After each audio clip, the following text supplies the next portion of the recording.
It's Dana Larae. I went with my best friend to Houston. This video is gonna have a lot of cursing. This is not for kids. This is for adult ears. I'm with my best friend.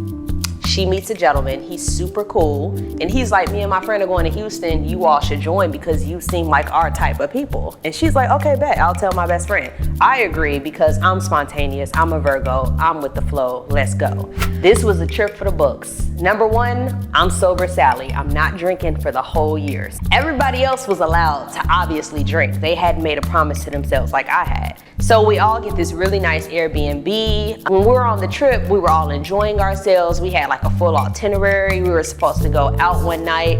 Because I'm not drinking, I'm really on point, on structure. So I remember the next day after we had all went out to the club, I woke up that morning and I was like, everybody's gonna be just hungover, they need a nutritious meal. I'm about to go to Whole Foods. And I woke my best friend up and I'm like, you going to the grocery store with me? And she's like, okay, like she's still a little drowsy. We go to Whole Foods, I pick out like fruits, snacks. I wanted to make them this smoothie that was made out of papaya and orange juice to kind of refresh their system because they had so much douce from the night before. I remember making this spread, right? And when we were in the kitchen, the gentleman that was friends with the guy that invited us out, he was real laid back, real cool, right? So I'm in the kitchen and I'm trying to blend up this smoothie. The ice that I'm trying to like carve off won't come off. So without even thinking twice about this, I'm like dicing up papaya and I'm looking at the ice and I call his name. I'm like, Scorpio. He's like, yes. I'm like, come over here real quick. He comes over. He's like, yes. I'm like, do me a favor. I'm not even looking up at him. I'm just cutting papaya up. I'm like, you see that ice over there? I point with the knife. I'm like, get some of that ice and put it in a blender for me, please. And I go back to cutting up the papaya. He's like, yes, ma'am. Didn't take no time to think about it. Broke up the ice, put it in a blender for me. He's like, anything else? I'm like, no, I think I'm fine. I touch him on the shoulder. I'm like, thank you. And he goes to sit down, right? We end up having a really good trip. That is how I speak when I speak to men. Very, very, very direct. And I'm like that with women too, but I think I'm a little more direct with men than anything else. After that trip, we all realized that this is a great four-way friendship. Like me and my best friend make a really good pairing with him and his male friend. Like our energies are great. We all vibe really well. I go back to Chicago to visit because I'm in LA now. And my friend, my best friend, she lives in Chicago. So she tells me like, Libra and Scorpio want to go out. And I'm like, oh my God, yeah, I need to see them while I'm out here. She's just like, perfect. Ironically, the Scorpio couldn't make it out. When we get to the club, the Libra's in the section, we walk over to him. I'm still not drinking alcohol, right? Still not drinking alcohol. My best friend, she has a little drink or whatever. And we're all standing around in the section just talking. And we're like, we haven't seen you since Houston. How's everything been? Oh my God. And he's just like, everything's been good. You know, he's just filling us in.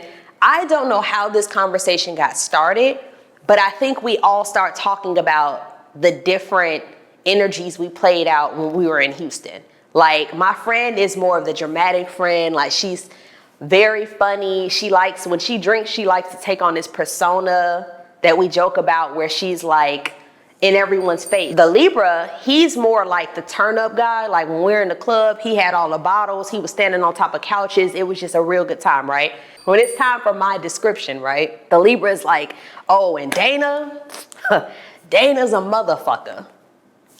It gets a little quiet and my best friend starts to laugh uncontrollably. And I'm like, you know, clutches pearls, like a motherfucker. And he's like, yeah, like you a ball buster, shorty. Like it worked for some men, but whew, you know, you different. Like in so many words, that's what he was saying, right? So for a second, I internalized that and I'm like, oh my God, I'm a motherfucker? In that moment, obviously it makes me feel like the terminology he's using is negative. And I'm like, so am I like an aggressive nigga? Like a motherfucker sounds crazy to me. So I started thinking to myself, you know, I started going into Virgo mode. I started looking around, you know, everybody enjoying themselves in the club and I go into deep methodical thought. I sit back in the section and I'm like, so you're a motherfucker. Huh. Then this is a very neutral perspective that he's bringing to the table. He doesn't necessarily know me like that. We haven't had a long history around each other. So what he's saying must hold some type of truth because he doesn't have all the elements to weigh him down from speaking freely, right? Me and my friend pull off from the club. We all have a good time and we're like, we'll see you next time or whatever. And we get in the car and I look over at my friend and I'm like, did you hear what Libra called me back there? She's like, she's kind of tipsy. She laughing. She like, yeah, he called you a motherfucker. And I'm like, right, you don't got nothing to say about that? And she's just like, no, what is there to say about it? Like, he's saying it in like the good way that it's like, you don't take shit. Like, you very straightforward. You got a lot of standard. This is just, you come, leading with your heels on. Like, you don't play games. She was like, remember when we were in Houston and you told Scorpio to break down that ice? She was like, he was in heaven doing what you told him to do. And I was like, you saw that? She's like, yeah, Dana, he was so turned on by you telling him to break that ice down and help you. I drop her off and I start meditating on what that felt like to me to be perceived that way. And I thought about what made me that way in the first place. I was raised by my grandmother. The same way I got called a motherfucker, I know a lot of people wouldn't do this. I know a lot of people wouldn't call their grandmother out their name, but I got raised by a motherfucker. And I had to really sit in my subconscious and think about why I directed things the way I directed in my life. My grandmother adopted me at 6. She was born in 1950. Huge generational difference, right? When I tell you that house was ran like a plantation, there was no excuses. There was no if, and, or buts. There was never a reason why something didn't get done unless somebody dropped the ball. I knew my household was a lot different from other people's households because number one, I was raised by my grandfather and my grandmother. But number two, when I went to my friends' homes, they didn't have near as much responsibility as me. It was just a known thing growing up that my household consisted of me being very intentional and very serious at a very young age. She got me at 6. I want to say my responsibilities around the household started instantly. Like, I remember my grandmother telling me while we were in the kitchen making dinner, she told me to go get a step stool. When she was preparing dinner, she got me that step stool so that I can be up enough to the stove to see what she was doing. She was training me, and I didn't understand that at a very young age because I thought it was fun and games. I'm like, we get to cook in the kitchen? Like, I'm playing around, having a good old time. No, she was training me. So she's showing me how to make everything because by the age of maybe like 13, she started handing the kitchen over to me. My grandmother was in a full-time director's position at a health clinic. She oversaw 3 clinics. She was an IT director. She had a huge responsibility in her place of work. My grandfather was retired from the fire department when they got me. They have a huge age difference, by the way. And he had gone into business for himself. He was an electrician. So both of them have heavy workloads. My grandfather, he didn't need to, but I think he wanted to keep himself. In those days, older men did stuff until they died, basically. Like, they had that mentality. My grandmother, she always had like a passion for IT. So I think her moving up the ladder in the corporate world was very appealing to her. Now, they didn't expect to get me. Like, I was actually, for real, shipped to my grandparents. I was adopted by them because my mother, which is a whole nother YouTube story, she decided that me and my sister were a little too much for her to handle on her own as a single mother in Detroit. So when my grandparents got me, we were shipped with just our toys, no clothes. And she made it seem like we were just coming to visit them. And then the way my grandmother describes it, she wrote a letter like, yeah, I need you to take them. That's a whole nother YouTube story in itself. That's not what we're unpacking today. By the age of 13, I had a very strict schedule. I would wake up with my grandmother at 6 a.m. The first thing I would do is let our household dogs out. We let them back in, and then I would start on breakfast. I would make breakfast for my grandfather, which was usually like maybe some toast, some oatmeal with some berries, and then I would come upstairs and I would bring them both coffee. Like my grandmother, she's busy trying to get ready for work, and my grandfather, he's of a lot of an older age than her. They have a 25-year gap.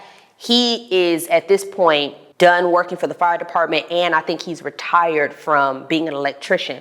So he's in his real senior years.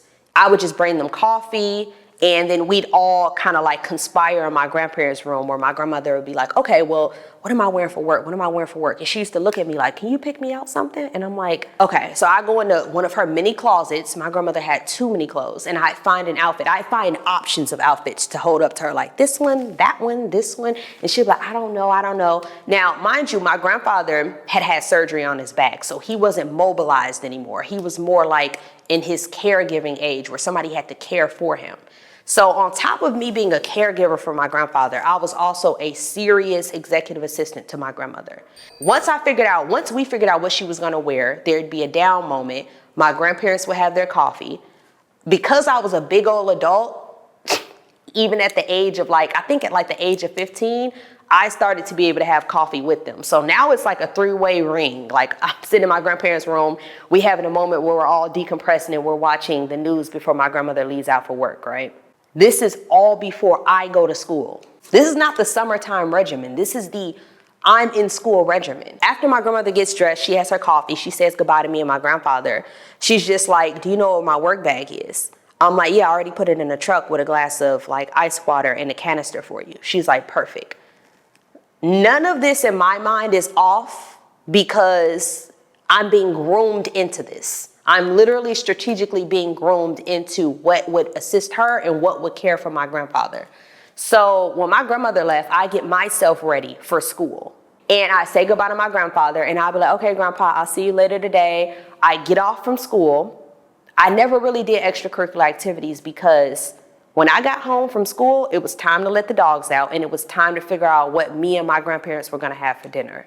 7 o'clock sharp is when the food needed to be plated. Whatever I was preparing, it needed to be done by that time. Why do I know that? Because when I didn't make that time mark, all hell broke loose, and all my friends knew it. If I was gonna go spend an hour after school with them, I better had thought of a meal that was able to be plated by 7 o'clock. I remember one time I took too long to get that food on the table, and my grandmother, she was like, what time is it? I was like, it's 7:30, and I was just plating. And she was like, so if it's 7:30 and you know you have to have dinner on the table every day by 7, why are you plating this food late?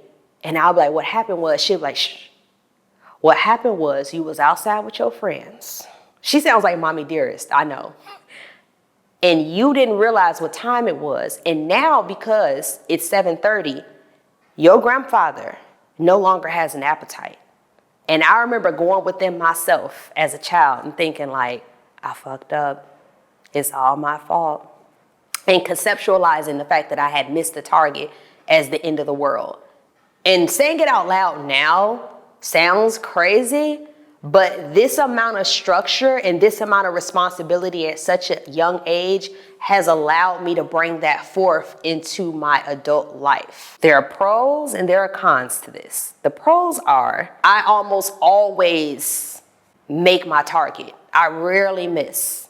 The cons to this is that I am very no-nonsensical when it comes to me and to other people. I really don't have a lot of I have grace for other people because who the hell am I?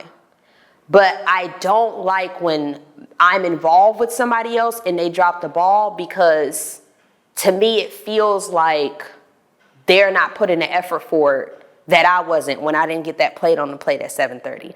Do I need to go to therapy? Probably, because that's a lot, right? But it all ties back into when I got called a motherfucker, and I thought about how that could have been perceived so incorrectly, but I accept the fact that I am this way. It's okay. Somebody and the people that love me, that choose to love me and see me, will enjoy this aspect about me. I mean, if you got to be at the airport at 5 a.m., I'm the friend to call. If you have a big event and you need somebody to kind of like project manage things, I mean, let's face it, like I organize for a living. I literally project manage and organize as a calling, part of my calling.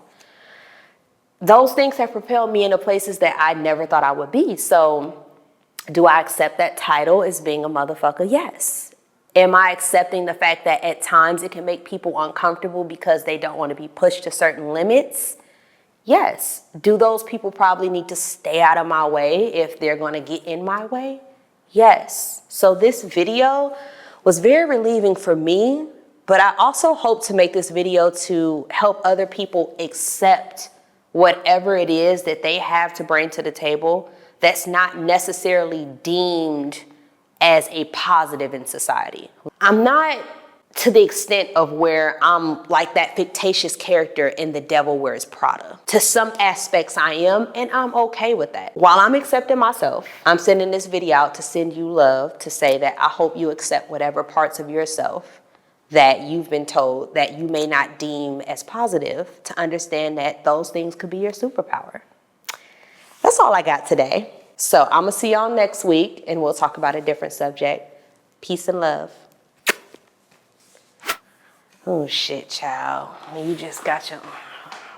This is why I'm a hard ass before I cut this camera off. My love. This nigga knocked out. Let me see if I can cut the video off. Shit.